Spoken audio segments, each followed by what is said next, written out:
Yeah, you, come here. Haven't you heard? We don't need to hide anymore.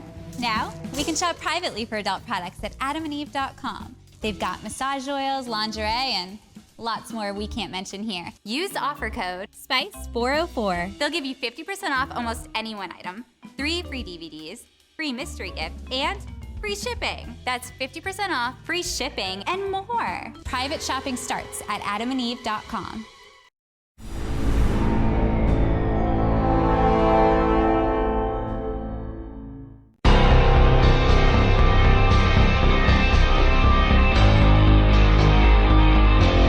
Turnpike Sports Book Report.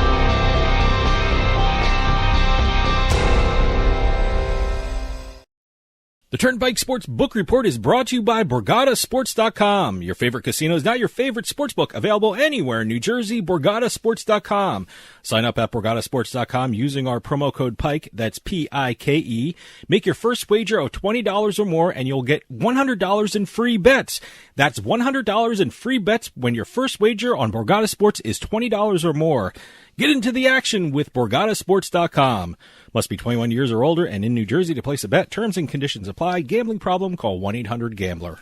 And welcome to this week's edition of the Book Report, where we're going to be talking about, well, I was going to be talking about some state benchmarks that were hit in terms of sports betting handle. Also a bunch of deals like DraftKings and the Chicago Cubs with Wrigley Field Sportsbook, the Penn National Gaming Score media deal.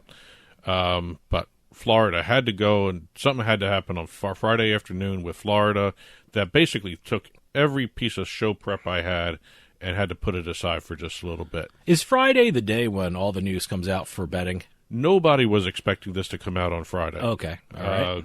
It was one of those things where, to set the stage, in Florida, everyone knows the state and the Seminole tribe down in Florida negotiated a new gaming compact for 30 years between the two parties, $500 million at minimum going to the state of Florida from the Seminole tribe from sports betting and some of the gaming expansion portions of this bill. It's an annual payment to the state under the compact, but what was interesting was once it was approved by the state, it had to go to the U.S. Department of the Interior for approval, like all Native American gaming compacts. Yep. They had a 45-day window, and in that 45-day window, I guess you can call this a no-decision decision. I got to tell you, I love the fact, I mean, we were talking about this the other week, and we said there was a 45-day window, and, you know, we were both thinking, you think they're going to make their decision before the football season? So, you know, just to get the ball rolling. And I love that this happened at this time, you know, right before the football season. I'm not sure if that, you know, helps out when they're going to start betting or if they're going to start betting this year, but it really moves things along. Well, again, this was a no decision. Yeah. They issued a 12-page... Which is kind of a decision. They issued a 12-page letter. Not deciding it. Yeah.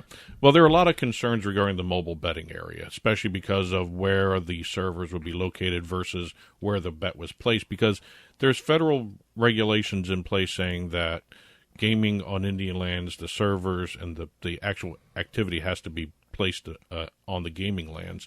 And when it comes to mobile betting, there's some question as to, is it where the servers are placed? Is it where the bet's placed? And there's a lot of issues there. And the letter really kind of avoided that. And, you know, there were some issues with online gambling that they felt was kind of concerning, but really didn't go against what they thought the IGRA, the Indian Gaming Regulatory Act. But like I said, their no decision was really a decision. Did they basically say, you know what, it's fine with us? Whatever you guys decide, it's fine with us, right? For the last couple of years, the Department of Interior said no to this sort of thing, where it was on the servers versus off the servers, all that. All of a sudden, they have this different reaction to what's going on with the Florida Compact. So pretty much, whatever you guys decide, it's fine with us. Yeah, which is a great legal opinion. It's not way to punt. That's exactly what it is. Punted. They punted it. Yeah, because there's going to, you know, right now, if everything stays as it is and it's not to be honest with you, because we got a lot of lawsuits probably coming down the road, I mean, state and federal. Yeah. I'm waiting to see somebody bring in the Department of the Interior as a defendant, because it's such a really odd about-face that they did here. The big winners of this are the attorneys that are going to be handling all these cases. Yeah. But if everything stays as it is, you're looking at legalized sports betting starting in Florida after October 15th. Okay. It's not the start of the football season, but it will be in the football season. It will be in the football season if nothing legal or court-wise happens, right? Right. Okay. Now, and when you talk about October, what October date? 15th. October 15th. Now, we're just talking about retail, right? We're talking about everything. Everything, even mobile, huh? This takes care of everything. Okay. This compact controls everything. Again, Do you and really also think you're dealing with the Florida Seminole Tribes retail casinos and their partner in the digital space, which is Hard Rock Digital. Mm-hmm. Those two can launch pretty much on October 15th. The whole thing about, retail, I think, is pretty much, you can do it on Native American land or Native American properties. Like we were talking about, where the servers are, that's where the big issues are. Do you think this is an opinion, or I'm just asking for your opinion? Well, before you issue the opinion. No, not my opinion. I'm asking your opinion. Do you think that it's a possibility that retail could start, but mobile could start down the road past October 15th? Is that a possibility? I think you're looking at retail launching first. I think so. Hard Rock Digital launching after that. Okay. And then we'll see what happens, because the compact denies outside parties. Okay. There's no FanDuel, there's no DraftKings, there's no BetMGM right now. None of that is allowed under this compact. All right. So the one thing that should be interesting. Yeah, the one thing that's really going to be dependent upon here is the federal and state lawsuits, and we'll see what happens with that. I mean, we're looking down the road here. If everything happens October 15th, well and good. But you got other things going on in Florida. You have the what is this? The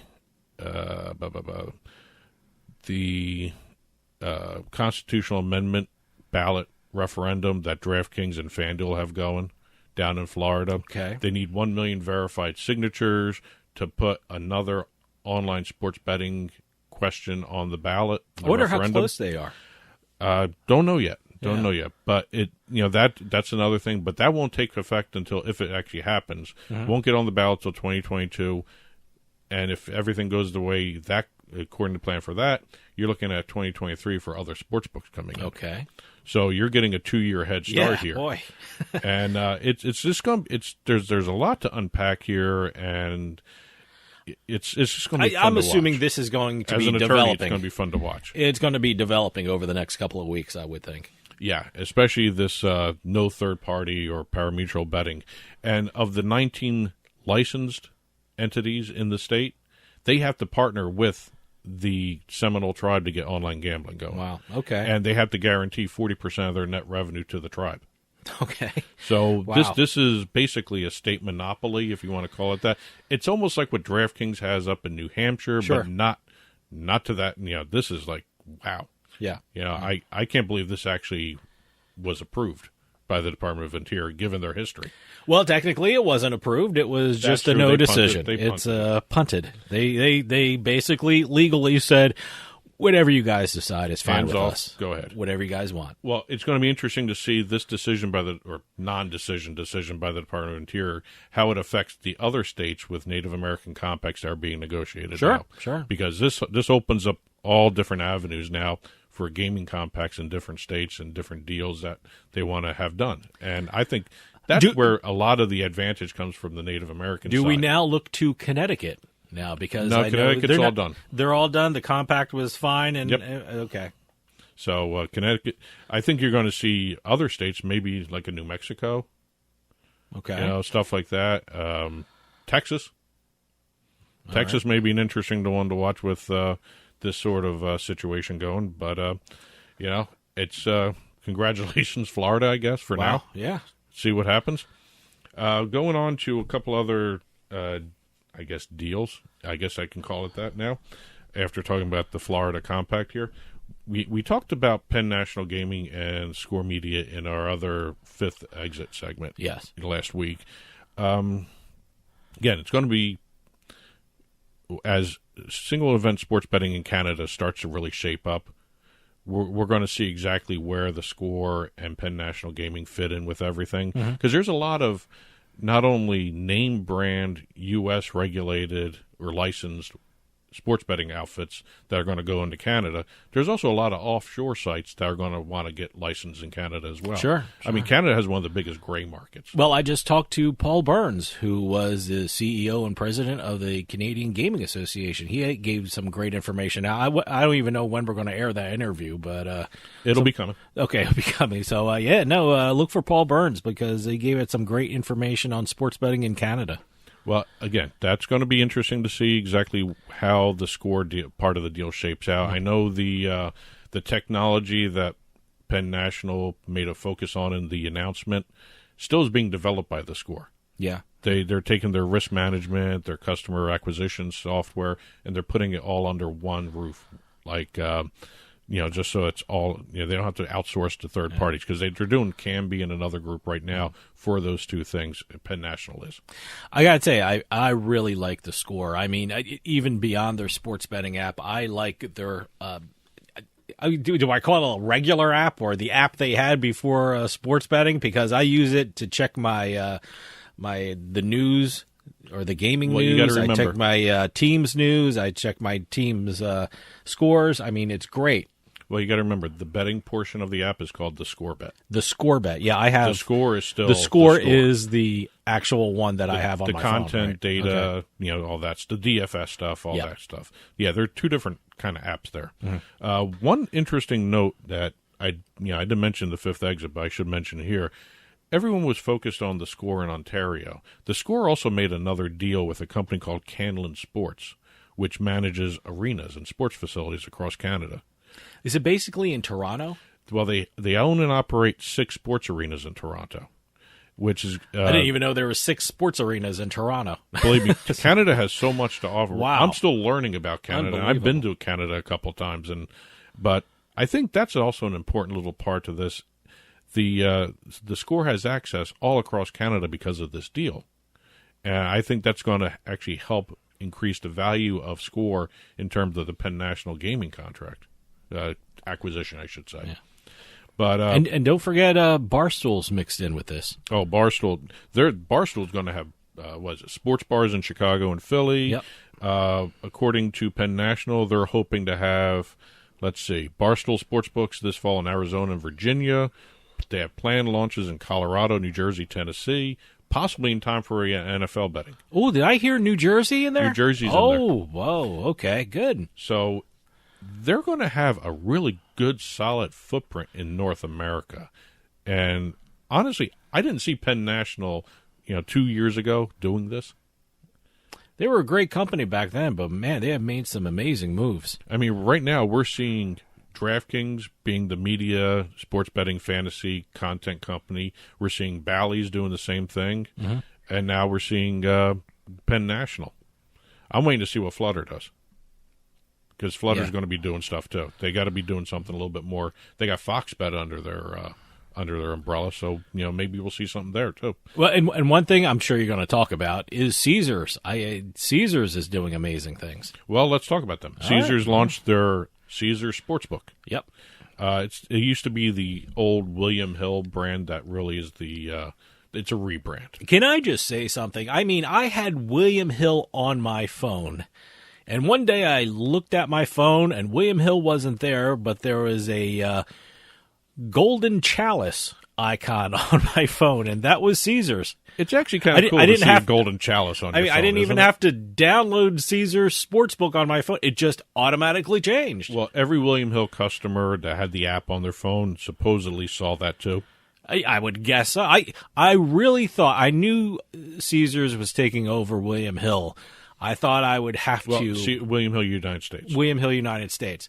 I thought I would have to, erase William Hill icon and download Caesars and download the right Caesars for New Jersey. But no, everything was done for me. I mean, one moment I saw the William Hill icon. The next moment I saw the golden chalice of Caesars. Well, the one important thing that Caesars has done, in their earnings call, the CEO said they're going to be looking at $1 billion spend for the upcoming football season. Mm-hmm. So that's going to be interesting to watch there. They have one of the most unique sign-up offers right now. It's, risk-free bet up to $5,000. That is unheard of. No one else is doing something like that. By the way, if you want to sign up for Caesar Sportsbook, use Pike RF, P-I-K-E-R-F, and you'll have your first bet risk-free up to $5,000. How about that for working in a sponsor? Yeah. And speaking of commercials, I saw the Caesar Sportsbook commercial here in New Jersey. Who was Caesar? I want to hit his name right. JB Smooth. JB Smooth. The last time I saw JB Smooth, he was hosting the thing when the Jets changed their uniforms. The Jets. I don't even know what you call that unveiling. ceremony. But there was an unveiling of the Jets' new uniforms, and JB Smooth was the MC. So that was the last time I saw what's his name? JB Smooth. JB Smooth. He was part of, what was that I show? got the smooth part right. He was that part of that show, Entourage. Yes. I've never seen Entourage, by the way, so I don't know exactly. I also saw him on Curb Your Enthusiasm, too. Yeah. So he was there. And plus they're having a whole storyline for their commercials. Right. They have Patton Oswalt as Carl. Carl? Carl. Okay. And then they're having I guess they have to announce the Cleopatra character Called Cleo. So they're trying to do a little different, instead of just throwing out an offer commercial, they said they wanted to do something more along the lines of a storyline that gets people involved, so you watch the commercials. Okay. I don't know if that's going to work. Hey, I'll check it out. It's different. I'll check it out. I'll be honest with you, between the offer and the way they're approaching the marketing of this, very different. Yeah. And it's nice to see some kind of different changes to this. It's very creative. But one thing I want to hit before I forget, and I think this got lost in a lot of things here with regards to the Penn National deal. Actually, two things. FanDuel. Remember they did the deal with the Indianapolis Colts not too long ago? Yes. They just launched the Colts FanDuel Fan Pass ticket package. Okay. Very unique. Another unique little thing that happened for the sports betting market. I've never seen this done before. I'm pretty sure we're going to start seeing some duplicates of this, especially with other FanDuel partnerships. Okay.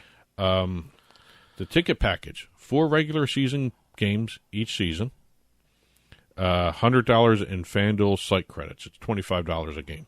Okay. So you go to a game, you get $25 in FanDuel site credits under this package. Okay. 4 games. First of its kind. Deal All right. between an NFL team and a sportsbook. Let's see. 4 home games during the 2021 season. Here we go. There's 2 different types of packages. Package A. Games include Seattle Seahawks, Tennessee Titans, the Jets, and the Patriots. Okay. It's not a bad package. No, not bad. Package B. Rams, Houston Texans, Jacksonville Jaguars, and the Raiders. Huh. Okay. I don't know which one I would go for. I mean, as a Jet fan, I would go. Yeah. Well, you're automatically a Jet fan. go A. But I don't know. I mean, I really think Package A might be the better set of games. Maybe. Yeah. I think so. I don't know how Houston's going to be. Jacksonville's still a mystery because just the new quarterback there. Mm-hmm. The Raiders. But the Heisman Trophy is #1 overall pick. I'd be that very doesn't- curious that to does see not him. translate into. Yeah, but I'd be you know. very curious to see how he does. Well, So, again, first off, I'd like to see who the Colts quarterback will be. So I'm not even sure about that yet. I honestly thought you'd see a Nick Foles trade Oh, right yeah, no, away, that'd be funny. it doesn't look like it's happening. No. And and then you have now the Eagles looking at Deshaun Watson. Which by the is time a this very airs, interesting that may be, move. By the time this airs, that may not happen. Those are the rumors we're hearing in New Jersey and Pennsylvania here. So who knows? I think he would be a good fit just from a sports standpoint. He's a The PR baggage nightmare. he's coming, the That's baggage that's coming with him. Whole other story. That's a I don't PR know. nightmare. But again, I just don't have any confidence in the quarterback that they have right now. No, Jalen Hurts, well, he's unproven right now. So it'd be interesting to see how he does. I was going to say inaccurate. Well, all right. Well, But we'll see. I mean, I got a team that's full of question marks right now.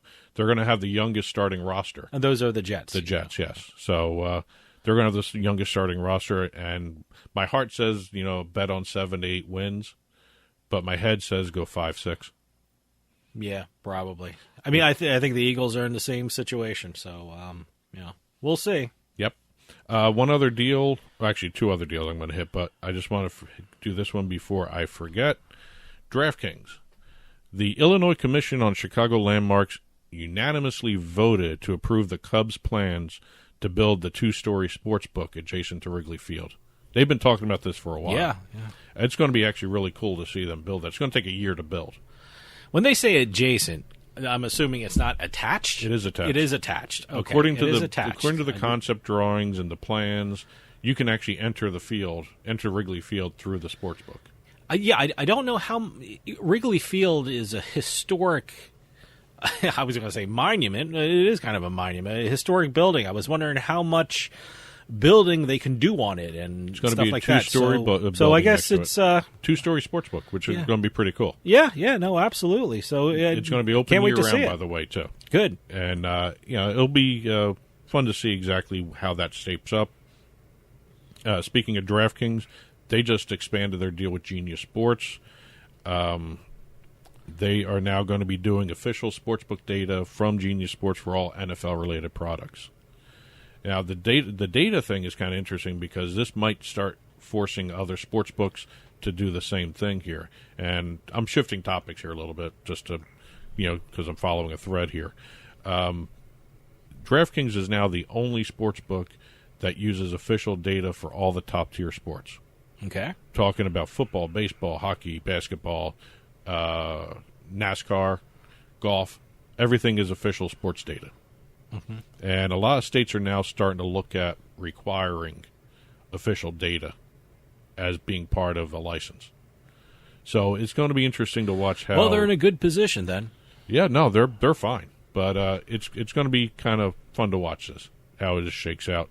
BetMGM did a deal with Cheddar News to do a Cheddar Bet show. It's a weekly news show, to cover the sports betting industry. I think it's like it's going to be on Thursdays. I think I read Thursdays at 4:30. 4:30. Okay, 4:30 p.m. on Cheddar News. Wherever your listeners have Cheddar News, take a look at it. It's going to be interesting to watch. I mean, in New Jersey, it's on basic cable, but in other places, you have to get the app and things like that.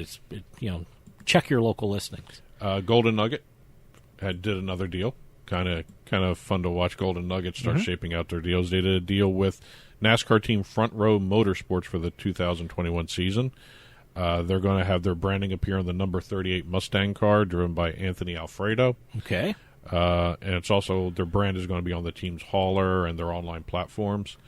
Also, you're going to see GoldenNuggetCasino.com's website as the primary sponsor of the number 38 car at NASCAR Cup Series races coming up. Michigan International and Richmond, where Golden Nugget's active as an online presence there. Cool. Last but not least, well, maybe 2 more things. PointsBet did another golf deal. They announced the appointment of Nota Begay. I'm not saying his name correctly at all, and I apologize. He's going to be their global golf ambassador. Okay. I know they have, was it Paige Spiranak? Yes. I see her all over social media, and I think I saw a commercial for her. Well, this is one of the first Native Americans. Okay. Great. And also it involves his charity, the MB3 Foundation, which donates money to Native American children for cultural programs. Great. For Native Americans in different states. And we're going to go back up to Canada for the last entry of this week. Okay. And we're going to probably see more of these coming. The Canadian Football League. The CFL. Bet Regal has now been appointed as their official sports gaming partner. I never heard of Bet Regal, but then again, I'm not too familiar with the Canadian market. They're over in the UK. They're a big presence in the UK. I miss watching the CFL. I mean, the field is huge. It's just enormous. I just like the 3 downs. I mean, it's a lot of passing. Yes. It's you hate to be a running back in the CFL because you're not going to be used a lot. Well, this is similar to the American deals, where they're the official sport gaming partner of the Canadian Football League. You're going to see Canadian Hall of Fame quarterbacks Damon Allen and Matt Dunnigan as brand ambassadors, and you're going to see a free-to-play game. Great. It's going to be, let's see, the race to the 108th Grey Cup is also going to be done, too, in addition to a free-to-play game. It's a pick-em style game that allows fans to pick winners and predict scores to win prizes. So this is the first North American sports partnership for BetRegal, and I think we're going to start seeing a lot more of these partnerships with the CFL coming soon, with single event sports betting coming soon. Great. That's it for this week's book report. Any news or notes, info@turnpikesportsradio.com. Don't forget to follow the show at Turnpike Sports on Twitter, at Turnpike Sports on Facebook, at Turnpike Sports Radio on Instagram as well. That'll do it for us this week. We'll see you next time on the Turnpike.